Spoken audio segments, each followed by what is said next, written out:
la investigación con ese oficio de la UCO que es absolutamente sorprendente, el de tomar el control de la investigación al margen del juez, que sean los bancos, la agencia tributaria, los fondos de pensiones los que reportan directamente a la Guardia Civil sin que el juez tenga que visar o autorizar nada más. Hay quien está hablando aquí de estado policial, de investigación policial. Así que vamos a leer el recorrido. Otro día, quiero decir que hemos asistido al caso Kitchen y hemos asistido a una guerra sucia contra Podemos. Por favor. Y hemos asistido con informes policiales, que aquí investigación se abrió. Informes policiales falsos, que llegaron a las portadas de medios de comunicación. Y hemos conocido conversaciones de imputados, como el caso de Villarejo, hablando con jefes de medios de comunicación, yo es que soy muy clara, hablando con jefes de medios de comunicación sobre investigaciones policiales que eran falsas y que entraban dentro de la guerra sucia contra Podemos. O sea, que esto fue anteayer. Que las conversaciones y no pasó nada. Y por es eso que una cosa, pero vamos a respetar la presunción de inocencia de la policía. De todos los demás no, ¿verdad? Si en el caso, mira, a ver, un momentito. En el caso de la guerra sucia contra Podemos sucedió lo que tenía que aparentemente suceder judicialmente. Un juez recibe todas las denuncias y hasta que no termina, que no sé cuántos años fueron, no cerró el proceso. Y luego se demostró que todo lo que estaba investigando no es que fuese mentira, es que estaba siendo fabricado expresamente para actuar contra Podemos. No que fuese mentira, que se fabricó. Digo que es igual yo soy muy clara, igual molesta, pero es que es lo que pasó. Se fabricó con consecuencias, graves consecuencias políticas para un partido como Podemos, con el objetivo de dejarle la raspa y con la orden de hacerlo. Entonces, que esto lo hemos visto aquí en unos días y no pasó nada. Y se tardó en investigar. Y eso que era todo falso y estaba fabricado. Y se tardó en investigar. Pero si nadie te niega eso, Silvia, sí. Pregunta interesante. Hay audios de Villarejo con jefes de medios de comunicación. Esta gente no, o sea, no son... Lo dije, Eduardo, esto es muy serio. Yo voy con ellos. Pero esto es muy delicado y es demasiado burdo. ¿Qué hay que hacer? Claro, imputarlos a todos, ¿qué tiene ¿no? que ver? Yo no digo que conversaciones y audios hay de mucha gente con mucha gente. Pero no de altos funcionarios del Estado, Silvia, no de altos funcionarios del Estado con personas que intentan obstruir la justicia. Hay audios de Villarejo intentando obstruir la justicia con muchos cargos públicos. Pero estás hablando de medios de comunicación. Y no todos ellos están imputados, ¿no? Pero digo, o sea, si todos los que apareciesen con personas imputadas, entre ellos jefes de comunicación, jefes de medios de comunicación, debiesen de ser imputados sin una acusación. Si ejerces un cargo público y tomas decisiones. Pero vamos a ver, ¿qué decisión ha tomado la directora general de la Guardia Civil? De lo que hay constancia es que se vayamos a tres informaciones reservadas contra los investigadores. El tema que hacemos, y yo creo que somos un poco incluso todos responsables, ellos lanzan una hipótesis cogida por los pelos, no. Bueno, lo dices tú, eso lo dices tú. Y entonces... Sí, claro que lo digo yo. Ya. Lo digo y lo sostengo y además te reto a ti a que me pongas las pruebas, indicios. Yo no, solo te cojo el auto del juez Pedraz. Ya está. Tú serás catedrática de Derecho Penal, pero el señor Pedraz lleva 30 años en la Audiencia Nacional. De la misma audiencia que tarda 13 años para una cosa y mes y es el mismo juez, para otra. Es el mismo juez que al PSOE le encantaba cuando hace determinadas decisiones. Al sitio vamos a seguir un momentito, lo hemos explicado y a mí siempre me gusta explicarlo. El juez refleja en este caso en el sumario todas las acusaciones de la Guardia Civil. Se podía hacer de otra manera, pero el juez, como en el caso de Zapatero, hace su magistrado, el magistrado que lleva el caso, asume toda la acusación de la UDEF y dice que es el jefe de la trama. Pero los dos autos, los dos sumarios, son el comienzo de la investigación. No hay nada sentenciado. Si está en instrucción, si a esto le quedan años, pero como mínimo. Bueno, hay noticia de última... Bueno, no sé. Depende. No. De la velocidad. Lo que cada uno tiene una experiencia distinta con la justicia.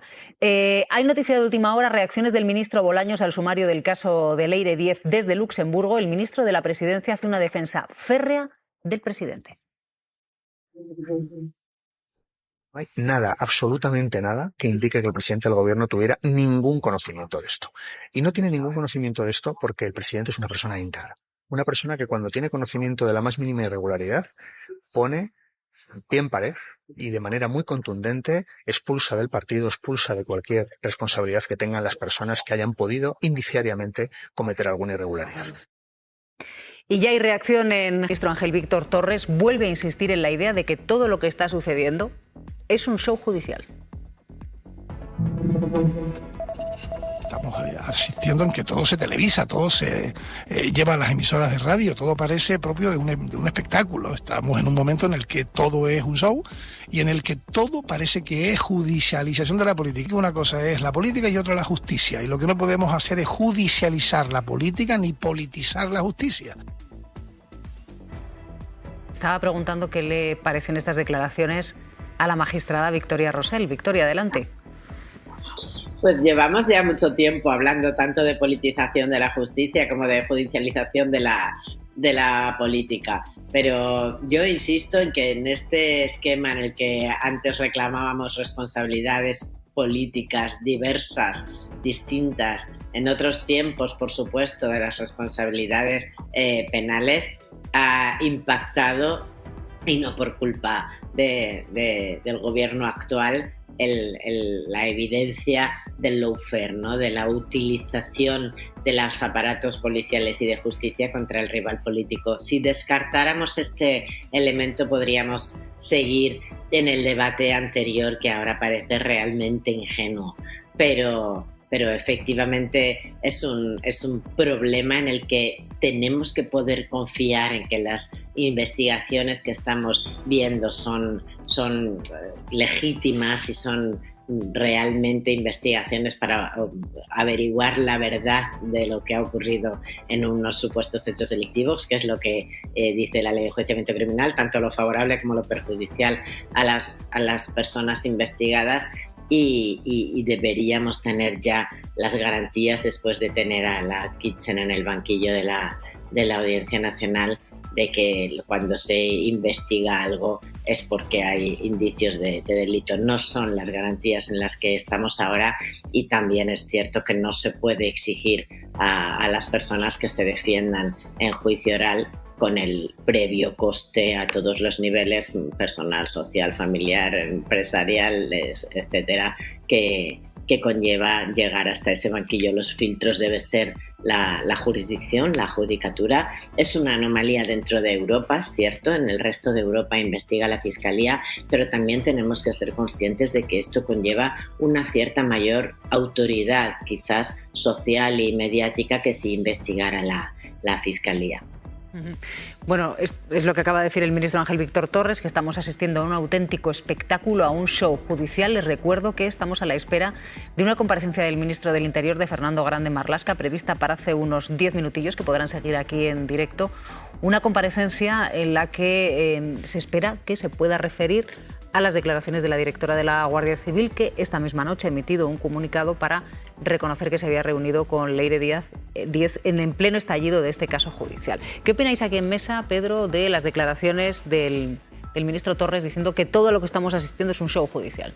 Entiendo que se refiere a que todos los días asistimos a un montón de noticias sobre casos judiciales.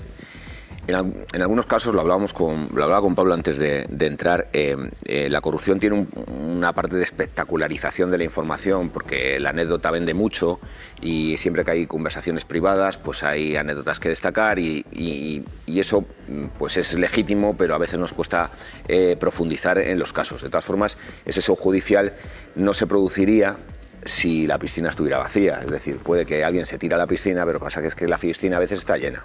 Pues en el caso de Ábalos y de Cerdán parece que la piscina estaba a rebosar. En el de Leire pinta mal. Y luego podemos entrar, hablaba Victoria Rosell, yo lo que considero es que hay una clarísima desproporción en investigaciones cuando afectan a unos y otros, y eso se ha visto en los últimos años, y que hay, como digo, casos donde hay clarísimos indicios. Hablabais antes de próximamente, seguramente una condena próxima en el Tribunal Supremo a todo un ministro de Transporte, secretario de Organización del partido, y otros casos que están absolutamente hinchados y adulterados, como son pues el que afectan al hermano del presidente del gobierno o a su presunción de inocencia, y debería regir en nuestro país para todo el mundo. Y rige, pero aquí sucede que para unos sí y para otros no, porque si habláramos de reuniones, oye, María Dolores de Cospedal, Por favor, que la hemos escuchado en una cuestión gravísima, la más grave, altercado a la democracia. No, es otra cosa, claro, es otra cosa. 13 años... se le imputó y se le desimputó. Claro, por favor, estamos hablando y resulta que una señora que se ha reunido, que ha tenido encuentros, insisto, yo me pongo la primera. Yo puedo haber tenido encuentros porque tengo amistades, como todos tenéis, con altos cargos de la administración del Estado, autonómicas, locales y hasta, yo qué sé, de mi pueblo, por supuesto. Tú estarás conmigo en una cosa, María José. Pero ¿cuál es la decisión que se ha trastocado? Insisto, ¿qué funcionario va a ir y va a decir, a mí me ha impresionado y yo he hecho esto? Tenemos claro... Porque los delitos y el derecho penal, y ya me callo, exige todo esto. Sí, muy bien. Porque si no, estaremos hablando de que típicamente Cerdán no nos parece un secretario de organización adecuado, que esta señora Leire, en fin... No. El tema no es que... Pero eso no es derecho penal. No. El tema no es que Cerdán nos parezca adecuado, no. El tema es que distintos autos, no solo el de Pedraz, dicen que Ábalos y Cerdán, durante los últimos 8 años, se han constituido en una organización criminal dentro del PSOE. También dicen espera, dinero, porque el dinero de Cerdán no aparece. Escúchame a mí, por favor. No demos por hecho cosas que no lo son. Yo soy de los que cree que la Kitchen es probablemente uno de los delitos más graves que ha ocurrido en España, porque es la utilización de los resortes del Estado, de la policía que ejerce el monopolio de la violencia, para borrar pruebas. Pero me gustaría que se reconociera que esto, la famosa fontanería y este tinglao que tiene montado aparentemente Cerdán y Leire, veremos si se extiende más, era un intento de obstruir la justicia en beneficio del Partido Socialista Obrero Español. Es así. Pero, y eso, vamos a ver, yo puedo tener aspiraciones, que las podría tener, de que el gobierno de la Comunidad de Madrid no me gusta y por tanto hay que ver si le sacamos algo sucio. ¿Quién es el fin último? O sea, el beneficiario sería el Partido Socialista de Madrid, por ejemplo. Pero que yo tenga ese fin y que hable con unos y con otros, si de verdad no se ha producido ningún acto... O sea, la gerente del PSOE, y sobre todo, si el Partido Socialista de Madrid no tiene nada que ver conmigo. La gerente del PSOE, Ana Fuentes, y Santos Cerdán están procesados por utilizar dinero de partido... No. Están investigados. Bueno, están imputados, investigados. No, investigados. Investigados no procesados. Por utilizar un dinero del partido para hacer actividades presuntamente ilícitas, bueno, eso lo vamos pero a ver, eso no está en la misma escala que la Kitchen. Esto, hombre, eso por supuesto. Seguro. Vamos a ver, en primer lugar, tú me estás hablando de una hipótesis que como tal se formula. Vale. Por cierto, como ha dicho la magistrada Rosell, de manera muy irregular. Bueno, porque las causas tienen que empezar de otra manera. Y en el otro, en su caso, oye, por favor, y en su caso sería su dinero. También te digo, si tú pones dinero para investigar a alguien, pues será éticamente reprobable, te lo compro. Penalmente, no. Sobre todo si no se de un partido naturalmente. Oye, que un partido contrate detectives privados, ojalá lo hubiera hecho el PP y no hubiera puesto toda la policía a disposición de sus intereses. Que está muy regulado por la ley electoral. Oye, y abogados, investigadores, asesores, periodistas, ¿todo eso no lo contratan los partidos? ¿En serio? Para hacer guarradas. ¿Con qué fines? Pero qué guarradas. Cuando se demuestren las guarradas, volvemos a analizarlo. Pero lo que no podemos hacer es suponer que existen las guarradas en términos penales. Pero tú te has leído el auto del juez. Por supuesto. Mira, y te digo, bueno, no yo, ya que soy, como bien has explicado, probablemente la menos experta de este país, pero muchos juristas que ya decimos una y otra vez que, hombre, que los informes policiales, un poquito de rigor, que digan lo que encuentran y que se callen y que no lleguen a conclusiones. Y sobre todo no digan, ¿habéis visto lo de hoy con respecto a turbos, ¿cómo se llama? Tubos reunidos. Tubos reunidos, que dice el informe de la UCO, que puede ser que Cerdán hablara con alguien del PNV para hacer el rescate. Puede ser, no saben ni con quién, ni qué conversación, ni con quién del PNV. Pues se habla de globos se produjo un intento o un nuevo intento de investigar o de expedientar a miembros de la UCO. No sé si es verdad o no, pero eso es lo que está investigando el juez Pedraz. Pero si el problema aquí es que bajo el no sé si es verdad o no, pero yo lanzo, no tú. Me refiero a todo el proceso. Yo lanzo una hipótesis y los demás que se defiendan. ¿Pero para qué se va a reunir la Guardia Civil con Leire Díez? Pero perdona, son 2 militantes del Partido Socialista que probablemente, que yo no tengo ni idea porque no conozco a ninguna de las dos, que se conocerían desde hace tiempo. Es como si tú a mí me dices, no sé, te has reunido con Yolanda Díaz, por ejemplo, y te digo, no. pero Ya. sí la he visto. Pero el tuyo- porque nos pero tú podemos no haber tienes- tomado un café, No, no, pero yo por no tengo- ejemplo. Pero es que, a ver, la cuestión aquí, José, yo lo es que que- intento, solo termino con esto, es que no se puede lanzar a alguien una acusación y que se defienda. Es que tú tienes que probar algo mínimamente. Si tú yo no tengo puedes un audio decir, como tuyo- te has reunido, has cometido un delito. No, María José, si yo tengo un audio tuyo donde Sí. a ti se te escucha decir, no te preocupes, Gaby, lo tuyo te lo arreglo, y yo soy comandante de la Guardia Civil como el señor Rubén, oye, ya hay un elemento para que el juez Pedraz diga, ¿Y bueno, se por lo lo menos voy a arregló? investigar y a ¿Se lo interrogar. arregló? ¿Se lo arregló? Ay, yo que no lo sé. Pero si dice la directora general, dice ella, que es que cuando se reunió la pidió que resolviera la situación laboral de un alto cargo y dijo, pues no, y a partir de ahí se acabó la reunión y resulta, porque lo que hay que ir es a los hechos. ¿Se arregló la situación de este señor? No. Bueno, que ya le han preguntado. Las cuestiones. A ver, yo creo, y me remito al comunicado de ayer de la directora de la Guardia Civil. En ese caso se me dice si he mentido, no he mentido, si los contactos, etcétera. Evidentemente vuelvo a referir lo mismo. Lo que me dijo ella, y para mí es lo importante, no tuvo ningún contacto con Leire relativo y en cuyo desarrollo hubiera habido ninguna conversación, ninguna referencia a la trama. Hechos absolutamente graves, de una gravedad manifiesta y que desde luego a mí me incomodan como ministro, como ciudadano y en todos los ámbitos, y que deben de ser objeto de investigación. Y vuelvo a repetir, en ningún momento me dijo ella que hubiera mantenido ninguna reunión con Leire relativa a los hechos objeto de la trama, relativa o donde se hubiera hablado directa o indirectamente de la misma. Para mí eso es lo importante, quizás es por deformación profesional. Cuando hay unos hechos de la gravedad como son los que son objeto de investigación y que a todos nos repugnan, espero que todos entendamos que no nos tenemos que mover en los elementos accidentales, sino aquellos que sí realmente tienen contenido. Pero no, usted no de ningún tipo. Cuando digo, a ver, bueno, vamos, seguiré, si os entiendo lo que estáis diciendo, vuelvo a decir, cuando digo de ningún tipo relacionado con la trama que se hablara en algún momento en los hechos objeto de la trama o le propusiera nada relativo a la trama. Perdón, sigo, sí, vale, que voy a contestar. En ese sentido, vuelvo a decir, si hubiera habido alguna relación o me hubiera referido o hubiera algún tipo mínimo de pruebas sobre alguna conversación, alguna reunión relativa a la trama y no se me hubiera trasladado, evidentemente conllevaría otra respuesta por mi parte. Lo que no ha acontecido, y vuelvo a decir, mi confianza es en ese sentido. Hablas del tema del comandante, pues ya, ahora voy a contestar, me hablas. Esa se manifiesta según, y me remito al contenido del comunicado de la directora de la Guardia Civil, en parámetros de una reunión un encuentro, me da igual como lo queramos llamar, donde ella no entiende que se va a hablar de nada así y finalmente es cuando saca Leire el tema de a ver si puede volverse a reponer en su puesto al comandante Villalba. Y en ese momento, y me remito al comunicado, la directora da por cerrada la conversación y no tiene ninguna otra. Distinto hubiera sido si esa reunión que dice la directora se hubiera sido para poder discutir sobre ese tema, que hubiera sido evidentemente inviable.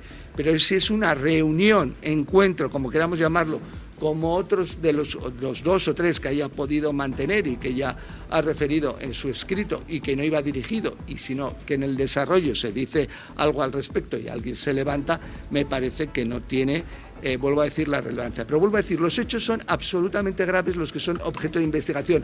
Y lo que quiero... No va a ser cesada. Os podéis poner, perdonad, que os voy a contestar. Vuelvo a decir, mientras esos encuentros hayan sido en la forma descrita, y yo no tengo por qué negarlo, no tengo por qué dudar, mejor dicho, de ello, evidentemente no, porque conozco su trabajo absolutamente profesional y de honestidad, como dije ayer.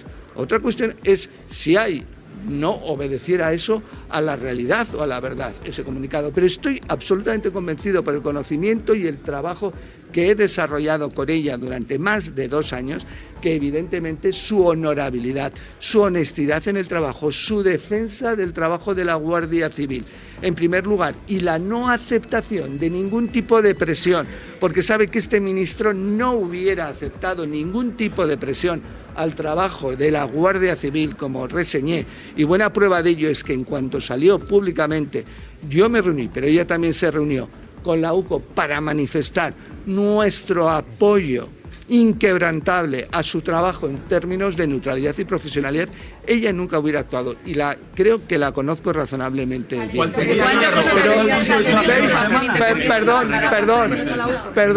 ¿No contestó hace 2 semanas cuando se le preguntó por primera vez? Perdona, yo he contestado todo lo que estoy refiriendo y en todo momento.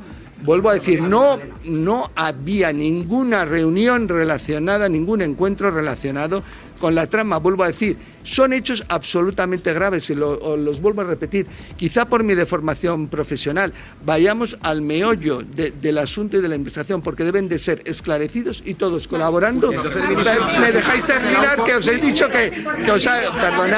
Perdonad, disculpadme, pero... ¿Es el Ministerio del Interior o algún tipo de presión a través del exdirector de la Guardia Civil, Leonardo Marcos, para que presionaran a la UCO y les dijeran incluso que no pusieran en los informes lo que tenían? ¿Eso cómo lo va a leer usted? ¿O por supuesto, lo mandaron a Washington porque se enteraron? Por supuesto que no, absolutamente no, lo niego y me remito a las cuestiones y a las investigaciones y al desarrollo de las mismas y cómo todas ellas se han ido materializando como debe de ser en un Estado de Derecho. Cualquiera de ellas se han desarrollado con toda la normalidad. Vuelvo a decir, mi única ocupación es que las fuerzas y cuerpos de seguridad del Estado, Policía Nacional, Guardia Civil y en este caso la UCO, hayan trabajado con el margen evidentemente de neutralidad y profesionalidad que es exigible y creo que eso en este momento, en estas fechas y con todos los procedimientos que están en curso, creo que eso nadie lo puede discutir a diferencia de otros momentos. Perdonadme que os digo. Creo que he respondido muy claramente y no... A ver, no, por supuesto que no. Hay modificaciones y cambios en la dirección de la Guardia Civil, en la gestión y en los equipos que se conforman por distintas razones, pero desde luego nunca ninguna relacionada con lo que estás, en este caso concreto, y por lo que estás indicando. Punto. ¿Cuándo va a comparecer? Ministro, dice que no duda de la honorabilidad. ¿Se puede inferir que la UCO entonces erró en las conclusiones sobre los motivos de las reuniones que mantuvo el Leire 10 con Mercedes González? Porque la UCO sí que infiere en sus informes que en esas reuniones el Leire 10 sí que le ha tratado al menos, por ejemplo, la intención de abrir una investigación interna en base a notas manuscritas en su agenda. Entonces, la UCO infiere de forma errónea. Te he entendido, perdona, sí. Es para aligerar, digo, los tiempos y eso. La pregunta está. Evidentemente yo no voy a entrar en las valoraciones o las inferencias. En primer lugar, todos sabemos, y quizá también por de formación profesional, que quien tiene que hacer las inferencias es la autoridad judicial. Quiero decir, aquí cada uno tiene su papel en todas las investigaciones. Quizá eso también es por de formación profesional. Con lo cual yo tampoco voy a hacer ninguna valoración al respecto, sino dejaremos que sea la autoridad judicial encargada de la instrucción y con todos los elementos que tiene a su disposición y aquellos otros que acuerde practicar, la que determinará. Yo me remito a lo que ha trasladado la directora de la Guardia Civil sobre el contenido de esas reuniones, encuentros, como queramos llamarlos, y yo no tengo ningún elemento que me haga entrever que eso no es cierto y que en ningún momento no ha habido ninguna relación en sus encuentros con los hechos objeto de esa trama que, vuelvo a decir, que es realmente de una gravedad manifiesta y que pone en tela de juicio muchas cosas. Muchas gracias.